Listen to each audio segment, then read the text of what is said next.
এই ক্ষেত্ৰত মানে তেওঁলোকৰ পৰিয়ালৰ কিছু কথা আছে।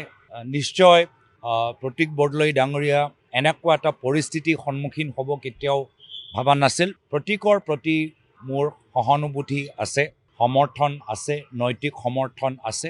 মই প্ৰতীকৰ ওপৰত কি সিদ্ধান্ত সি ল'বলৈ বিচাৰে, মই পৰৱৰ্তী সময়ত দলৰ হৈ তেখেতৰ লগত কথাখিনি পাতিম আৰু আমাৰ কেন্দ্ৰীয় নেতৃত্বৰ লগতো এইখন চিট মাৰ্ঘেৰিটা চিটৰ লৈ তেওঁলোকৰ আজি বৈঠকত কি আলোচনা হয় মই অৱগত হ'বলৈ চেষ্টা কৰিম।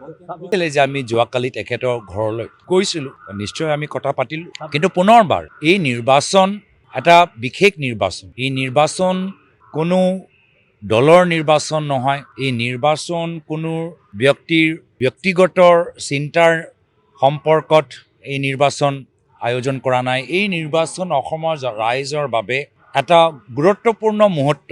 তেওঁলোকে একত্ৰিত হৈ অসমখন হিমন্ত বিশ্ব শৰ্মা ডাঙৰীয়াৰ ভ্ৰষ্টাচাৰ, কেলেংকাৰী, ভয় আৰু ভাবুকি ৰাজনীতিৰ পৰা মুক্ত কৰাবলৈ বিচাৰে।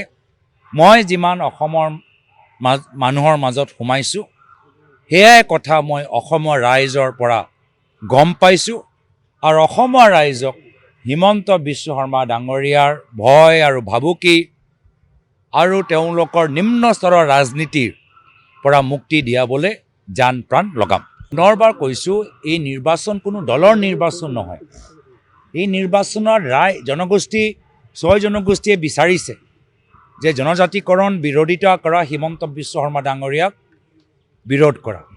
এই নিৰ্বাচনত আমাৰ বাগানৰ শ্ৰমিকসকলে বিচাৰে কি যিজনে মাত্ৰ নিজৰ পৰিয়ালৰ নামত বাগান ল'লে, তেওঁক থাকিলে কেতিয়াও বাগানৰ উদ্যোগৰ উন্নয়ন নহ'ব।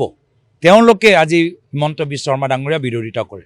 দুখীয়া মানুহে যিসকলে ভূমি পট্টা বিচাৰে, তেওঁলোকে কৈছে যে ভূমি পট্টা তেওঁলোকে পোৱা নাই, তেওঁলোকৰ ৰেভিনিউ বাঢ়িছে, খাজনা বাঢ়িছে আৰু এটা বিশেষ পৰিয়ালৰ ওচৰত 12,000 বিঘা মাটি তেওঁলোকৰ পৰিয়ালৰ বিভিন্ন সদস্যৰ নামত নামজাৰি হৈছে।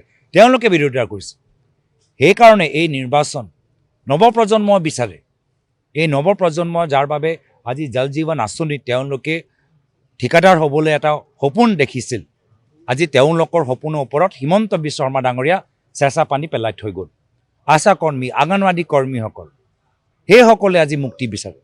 তো এই নিৰ্বাচন কোনো এজন ব্যক্তিৰ বাবে নহয়, এই নিৰ্বাচন হ'ল আমাৰ বৃহত্তৰ অসমীয়া জাতিৰ, অসমৰ স্বাৰ্থত, আৰু অসমৰ স্বাৰ্থত আমি ৰাজনীতি প্ৰথম দিনৰ পৰা কৰি আহি আছোঁ আৰু আজিলৈকে কৰি থাকিম, আজি বা ভৱিষ্যতলৈকে কৰি থাকিম। মইতো 2 দিন আগতে লখিমপুৰ জিলালৈ গ'লোঁ। লখিমপুৰ জিলাত মই এটা ব্যতিক্ৰমী পৰিস্থিতি দেখা পালোঁ। লখিমপুৰ জিলাত আজি কংগ্ৰেছ দল আৰু সাংগঠনিকভাৱে আৰু শক্তিশালীহে হৈছে যেন লাগিলে মোক। আৰু মই ভাবোঁ যে ৰাইজৰ যেতিয়া আশীৰ্বাদ আমাৰ লগত আছে, যিহেতু আমি ৰাইজৰ উদ্দেশ্য লৈ হিমন্ত বিশ্ব শৰ্মা ডাঙৰীয়াক মুখ্যমন্ত্ৰী চকীৰ পৰা আঁতৰাবলৈ এই নিৰ্বাচনী পথাৰত নামিছোঁ। ৰাইজৰ আশীৰ্বাদ আমাৰ লগত আছে। আশীৰ্বাদ থাকিলে কংগ্ৰেছ দল দুৰ্বল নহয়, কংগ্ৰেছ দল আগন্তুক দিনত আৰু সবলহে হ'ব। যিকোনো খবৰৰ বাবে যোগাযোগ কৰক আমাৰ এই নম্বৰত 9181 307 2221।